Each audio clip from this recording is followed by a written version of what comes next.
Protests against the White House's immigration policies continued today out in L.A. The president has activated thousands of members of the National Guard without the request of Governor Gavin Newsom after some of the protests turned violent.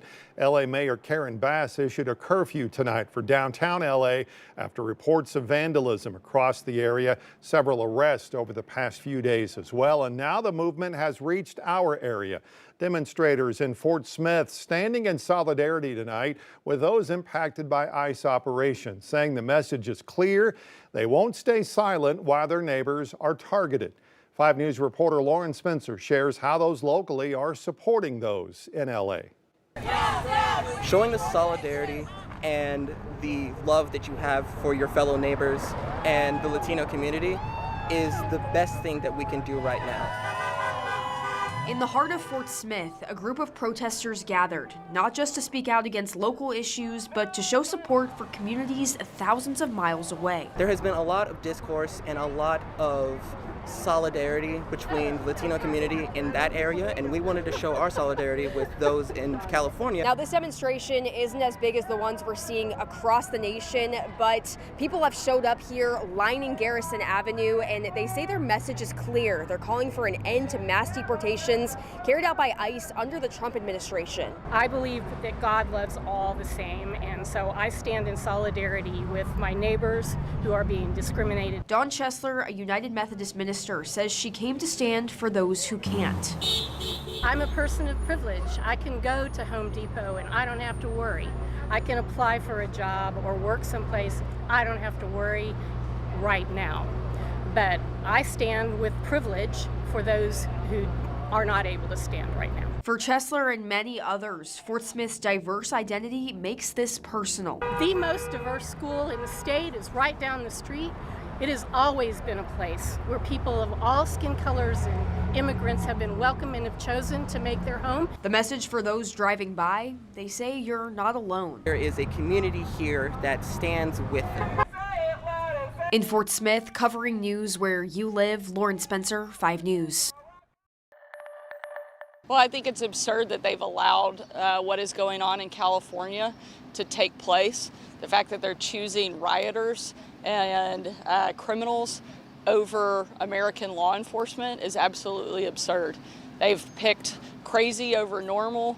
I'm a big fan of order over chaos, and I think the president is absolutely 100% right to step in. That was the governor of Arkansas today speaking on the ongoing unrest in Los Angeles and legal battle over the president's decision to send in the National Guard. She says if something like this were to happen in Arkansas, the White House would be one of the first calls she would make for help. CBS News reporter Danya Backus has been following the unrest all week long. She joins us now in L.A., where the governor declared a curfew, and then thousands of troops also arrived in the city. Groups of protesters gathered around National Guard troops in downtown Los Angeles Tuesday. Some were impassioned. Our people are being picked up off the street. They're being snatched up out of Home Depots and Walmarts. Wake up, bro. Open your eyes. You're on the wrong side of history, bro.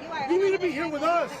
Others expressed concern over rights. Because I see this as an unlawful invasion of California sovereignty. And I believe the administration is putting these poor guys in a horrible position, too. On Monday, President Trump doubled the number of National Guard troops deployed to L.A. to 4,000. 700 Marines have also arrived. In response, state officials asked for an immediate temporary restraining order that would block military troops from engaging in law enforcement activities such as searches and arrests. A court date has been scheduled for Thursday. In remarks at Fort Bragg Tuesday, President Trump stuck by his decision to send troops to Los Angeles without first consulting with California Governor Gavin Newsom.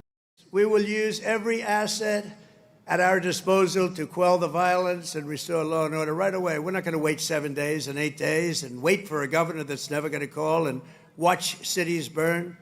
Later on the tarmac, the president revealed he spoke by phone with Governor Newsom and issued him a warning. And we actually spent 16-point-something minutes on the phone, and I told him he's got to get his act together because you're going to have some bad times in Los Angeles if he doesn't. Protesters have also taken to the streets in other cities, including Dallas, San Francisco, and New York. Danya Backus, CBS News, Los Angeles. We'll, of course, continue tracking developments overnight from LA. You can follow the latest updates on our free 5 News smartphone app. Tonight, surveillance video from the Sebastian County Jail revealing more about the moments when an inmate stabbed 2 sheriff's deputies during a routine cell check. We do want to warn you that some of the images you're about to see are graphic and may be disturbing to some viewers. The images capture the moments on May 9th when investigators say John Cole stabbed Lieutenant Brandon McCaslin and Deputy Jacob Marr. They fought to restrain Cole, holding him off until reinforcements could step in. Lieutenant McCaslin was treated and released from the hospital shortly after the event, while Deputy Marr suffered multiple stab wounds, including one near his heart, and underwent surgery. Lieutenant McCaslin says he and Deputy Marr are just lucky to be alive. Thank God that, that we were saved, and I do believe that divine intervention had a lot to do with it. I really do. We're lucky to be alive. We're lucky that we didn't have 2 deputies down there dead. It worked out by the grace of God, or we would have probably had that. Sheriff's Office also continuing to investigate the incident and identify which protocols were missed. He says at this time, 6 deputies have been disciplined. A Fayetteville man expected to face murder charges after a victim in an attack at the Seven Hills homeless shelter died. Investigators say Jaden Lemming attacked 2 victims with a blunt weapon while they were asleep. We spoke to prosecutors about this case. They say they're still trying to figure out if they want to seek capital murder or first-degree murder charges.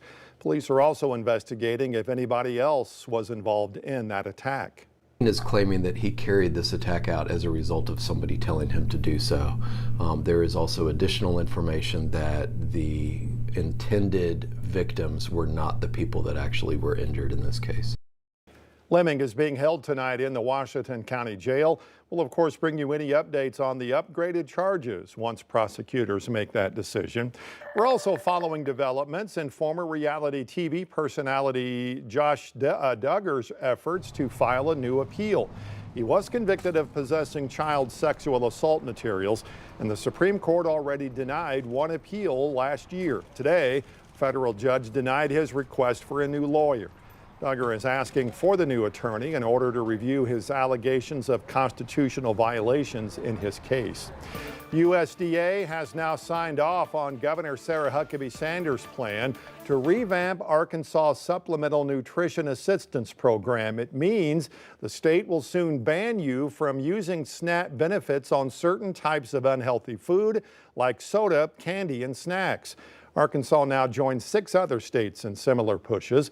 It's estimated about a quarter of the nation's $119 billion food stamp spending goes toward unhealthy snacks and desserts. Northwest Arkansas native who now goes to college at Stanford hosting a donation drive focused on people with food allergies. It's underway now and runs through Friday. They're collecting items for the Northwest Arkansas Food Bank at the Fayetteville Public Library.